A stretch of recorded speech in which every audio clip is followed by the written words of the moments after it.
I love the hell out of feel-good stories like this, considering that we've got all this tumultuous, dumb bullshit that goes on in the gaming world and even in the entertainment world, so it's easy to get mixed up and all fucking angry about it.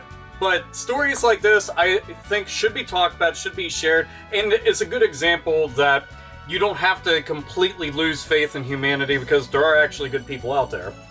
So, a kid who's 9 years old, he ends up getting his binder of Pokemon cards stolen from him. Literally ripped right from his hands while he's walking down the street to his friend's house. And the kid goes and takes off running. Well, the mom goes, calls the police, they end up retrieving the cards, but there's still a bunch missing. And that shit's just gone. So the police officer who ended up responding to the call actually was a big fan of Pokemon growing up. And he rooted through his closet and found all of his old cards. And we're talking like, there was even Japanese cards in there, there was some of the special promo cards in there, like a lot of the old school shit, and he gave all these cards to the kid.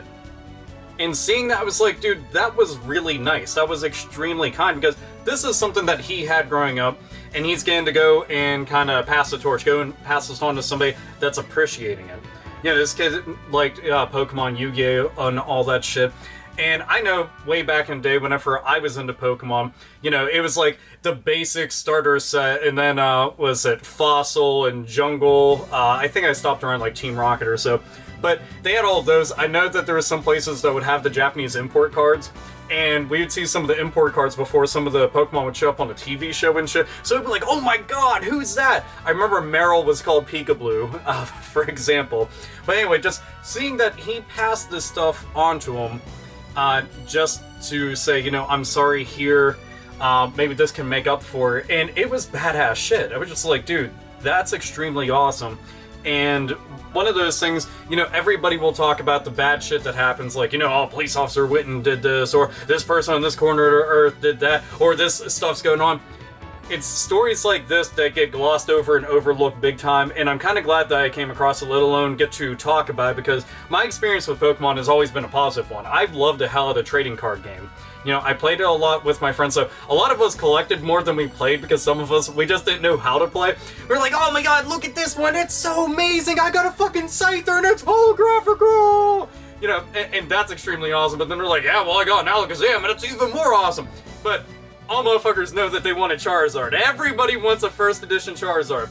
It kills me to think that I had so many of those cards and don't anymore. I ended up selling them like way back whenever I was a kid and went and bought video games. But I still have the video games that I bought from back then, so that in itself is kind of cool. But I hope that this kid takes care of those cards, seeing that he got them the way that he did. You know, this is like a treasure. This is a big time story to think that you thought that you lost a bunch of things, and what you did was you gained even more out of it.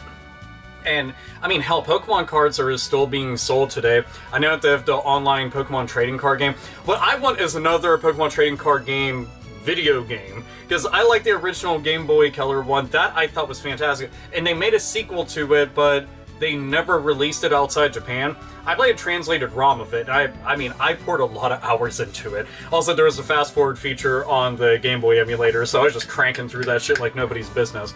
Because sometimes just waiting for all those animations and the text to go, it's just like, shut the fuck up and let me play. But anyway, it's a good-ass story. In the description, I'll put a link to it so you can actually watch the video. And just seeing this kind of stuff again, it's absolutely amazing, and I think it's noteworthy enough that all Poketards and Poke fanatics out there, and all just motherfuckers who are into gaming, even if you don't give a fuck about Pokemon at all, or trading card games like Yu-Gi-Oh! Can suck a dick, Magic the Gathering can suck a dick, Pokemon can go and suck these Pokeballs, go fuck yourself, are you a boy or a girl? No, I'm a fucking beast! Now get on your knees and all that shit. Screw all that. Share the story, it's fucking awesome. Anyway, this is AlphaOmegaSin, as always, nerds, nerdettes, and gamers. Game the fuck on!